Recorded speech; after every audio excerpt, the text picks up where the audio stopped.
Hi everyone, it's Glenn here, the Male Practitioner, and I've got a product review for you, and this one comes from Cosy Direct. Thanks to the guys at Cosy for this.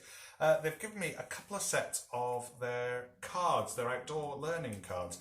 Now, they've got the Mud Kitchen recipe cards, and I've got the 50 Maths outdoors cards. The Maths one's been written by Juliet Robertson from Creative Style Learning up in Scotland. I've been on training with Juliet and she's brilliant, so this is amazing stuff here, but I'm going to look at this one first. Now they're perfect, as you can see they come on the ring and you can actually hang them up for the children to access. Or the other thing I've thought of doing with them is put them on a lanyard, obviously with a break point so that they don't strangle themselves with it, but if the children want to carry it around on a lanyard they can, and there's lots of things that they can do for making recipes in the mud kitchen or in the outdoors. So this one's bubble froth, so you know they need 1 spoon of washing up liquid, 1 cup of water and a whisk, and they whisk it all together. So they're really great for those that aren't able to read yet. They can just look at the pictures and have a guess what they are, and it's a good talking point for practitioners to come in and say, oh, what do you think that we need, and get the children discussing what they're seeing, all whilst being outside. Lots of messy recipes too, so you know it's definite one for outdoors, not for inside.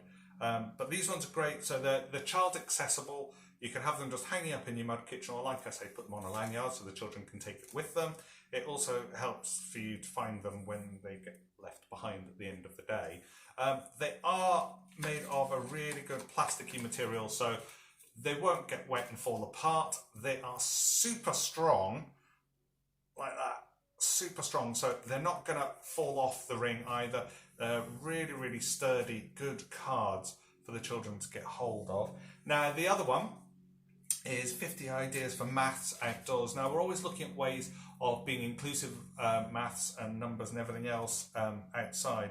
So there's lots of different ideas. As I say, this pack was written by Juliet Robertson from Creative Star.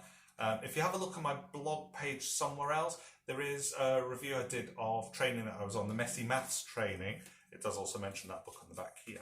That I did with Juliet Robertson in Fort William a few years back. It was a brilliant day of training. Really cold, but it was definitely all outside. That's her big thing, is learning outside. So there's simple things like hanging upside down. Now, the reason I focused in on this one is for writing skills, actually being able to hang yourself upside down and pull and push yourself. Fantastic for working these muscles. So I'm really glad to see something like that included in there. So it's not just maths, there's also, you know, building up for writing skills by doing things like that. Kicking a ball, again, hand-eye coordination. Spin on the spot, hide and seek. So again, you've got some counting going on there. What else have we got? Building sandcastles. Who doesn't love a good sandcastle? You know, is that bucket full? Is it empty? Are we half full, half empty? You know, lots of mathematical language going on there. Much like the Mud Kitchen recipe cards, again, it's plastic cards that they're printed on. Really, really sturdy, and again, on a ring, it doesn't come apart. For practitioners, this is more for the practitioners than it is for the children, although I suppose the children could access it with a bit of help and guidance from practitioners to sort of read out what the instructions are. So you could have that again on a lanyard for practitioners, just something quick to hand, or again for the children to choose from as well. So lots of options there with it, but really, really useful. And they're both from Cosy Direct, so thank you to Cosy.